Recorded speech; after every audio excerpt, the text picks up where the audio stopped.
Images of stars and galaxies that are 100 times sharper than what can normally be made from Earth.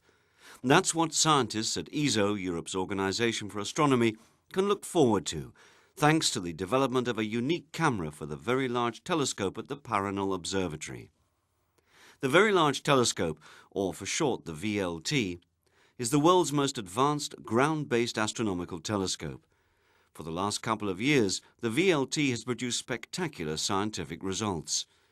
Still, the performance of the VLT, as that of any ground-based telescope, is limited by the ever-changing conditions of the terrestrial atmosphere and the resulting degradation of the image sharpness.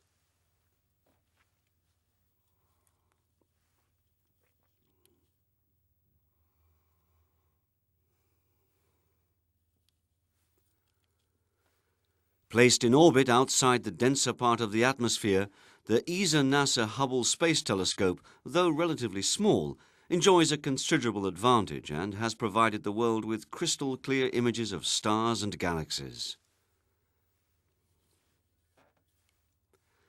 For a long time, astronomers at the ground-based facilities have dreamt about achieving the same image quality. Now this is becoming possible, thanks to the use of a sophisticated camera at ESO's observatory.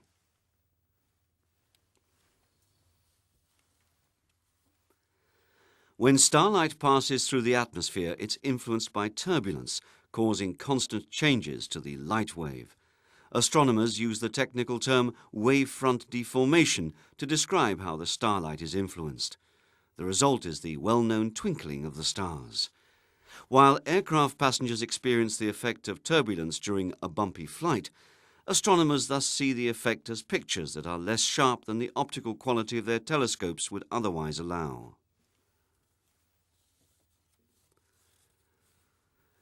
At the heart of the new camera, which carries the technical name Naos Konica, is a small, flexible mirror and an image analyzer. The new camera analyzes in real time the wavefront disturbances induced by turbulence. Up to 500 times a second, it sends corrective signals to the mirror located inside the instrument.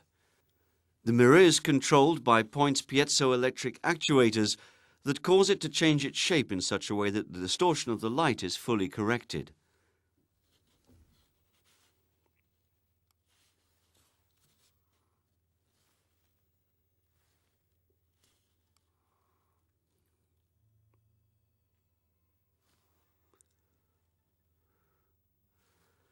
The result is an image quality which is as good as had the telescope been deployed in space.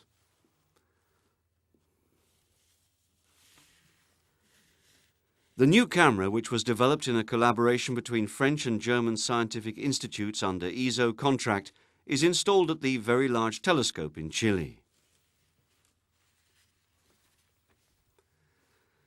Now the camera is used for the first time for real scientific observations. Astronomers call this moment first light, and such an event is surrounded by much excitement.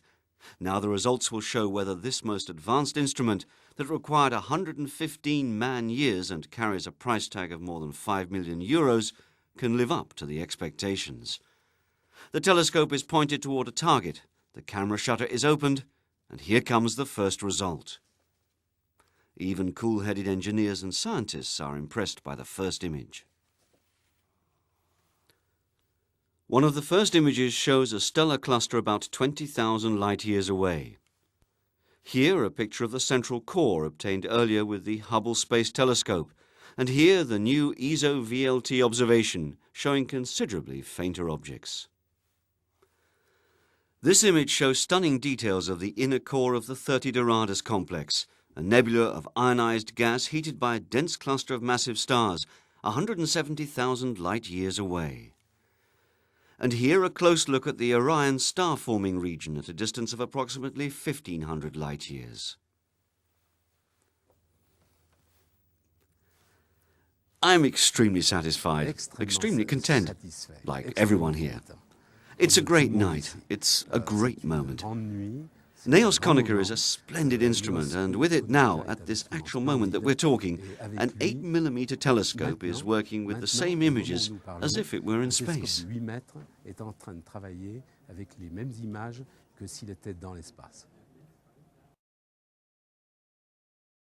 With the imaging power of Naos Conica combined with the light-collecting capability of the VLT, European astronomers will now be able to probe some of the most enigmatic objects in the sky.